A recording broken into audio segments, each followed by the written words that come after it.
My dear students, today I am going to explain about pin diagram of 8085. So, look into this pin diagram. This is an 40 pin IC. IC is nothing but integrated circuit. So, 40th pin is the VCC, which is nothing but 5 volts power supply, and 20th pin is VSS. So coming to address and data bus, so from AD0 to AD7 comes under address and data bus. So AD0 to AD7 comes under address and data bus. Both are multiplexed and alternatively utilized. Next, from 21st pin, observe that from 21st to 28, these pins are worked as address bus only. So the address bus is a group of 16 lines from A0 to AD0 to A15. The address bus is unidirectional, that is, bits flow in one direction from microprocessor unit to peripheral devices and uses the higher order address bus. The data bus is a group of 8 lines, that is from AD0 to AD7. The data bus is bidirectional, that is data transfer from microprocessor to peripherals devices and vice versa. Next, coming to control and status signals,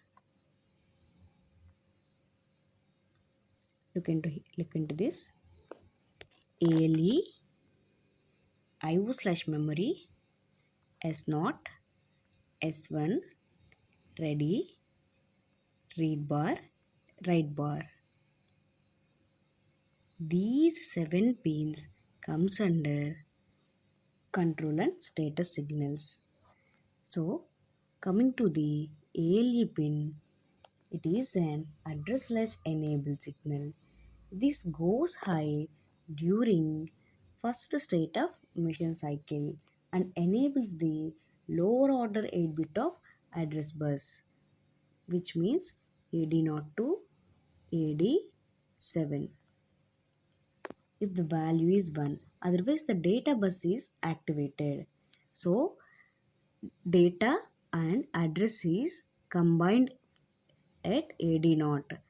When it becomes high, it work like address bus. If not, this work like data bus. Another one is IO/memory. It is a status signal which determines whether the address is for input, output, or memory. When it is high, when in this pin the applied voltage is high, that is 1, the address on this, when it is high, the address on this is for input output devices. So if it is 1, IO is working. When it is low, which is means 0, the address on the address bus is for memory. Next, S0 S1 S0 S1. These are status signals that distinguish the various types of operations such as halt, reading, and instruction fetching or writing. So IO slash memory bar S0, S1 work together like if 011 is written here, it will fetches the opcode, or if it is 010, it performs memory read operation. If it is 001, it work like memory write. If it is 110, it work like IO read. If it is 100, there is no operation. It is reserved for future.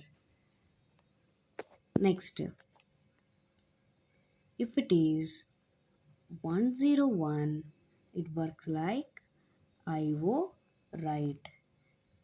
If we get all ones, so it is work like interrupt acknowledgement, and all are zeros, it will use it as halt the program or processor. Next, read signal. Read signal. It is a signal to control read operation. When it is low, the selected memory or input output device is read. Next, coming to write pin. It is a signal to control write operation. When it goes low, the data on the data bus is written into the selected memory or IO location.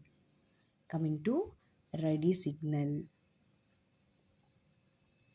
It senses whether a peripheral is ready to transfer data or not. If ready is high, the peripheral is ready. If it is low, the microprocessor wait until it go high. It is useful for interfacing low speed devices. Low speed devices.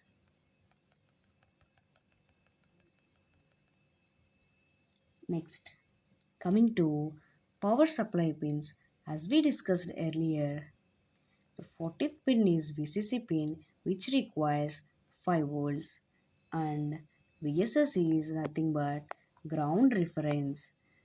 It is an 20th pin and considered as ground pin. Next,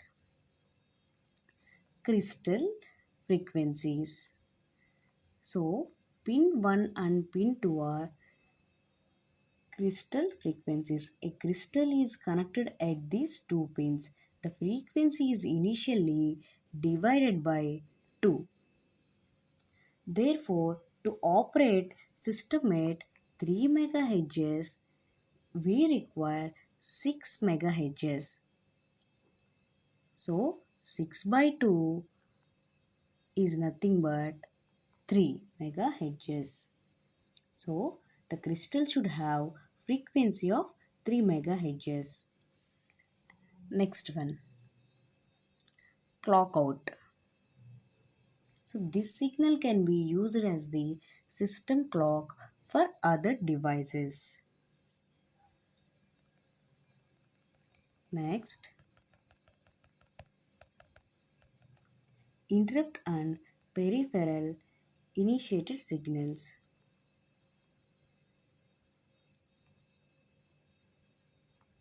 So the 8085 has 5 interrupt signals that can be used to interrupt a program. These are the 5 signals. First one is INTR. Another one is RST 7.5, 6.5, 5.5 and trap. The microprocessor acknowledges the interrupt request by using INTA bar. It is an interrupt acknowledgement sent by the microprocessor after INTR is received. Whenever we receive an interrupt, this will go high. This is an acknowledgement pin. Next, reset pins. There are two reset pins in 8085. One is reset in, that is 36th pin, and third pin reset out pin. So when the signal on this pin is low, that is 0, the program counter is set to 0. The buses are tri-stated and the microprocessor unit is reset. Reset out. This signal indicates that the microprocessor is being reset. The signal can be used to reset other devices. DMA signals, direct memory allocation. HOLD and HLDA, these both two signals are comes under DMA signals.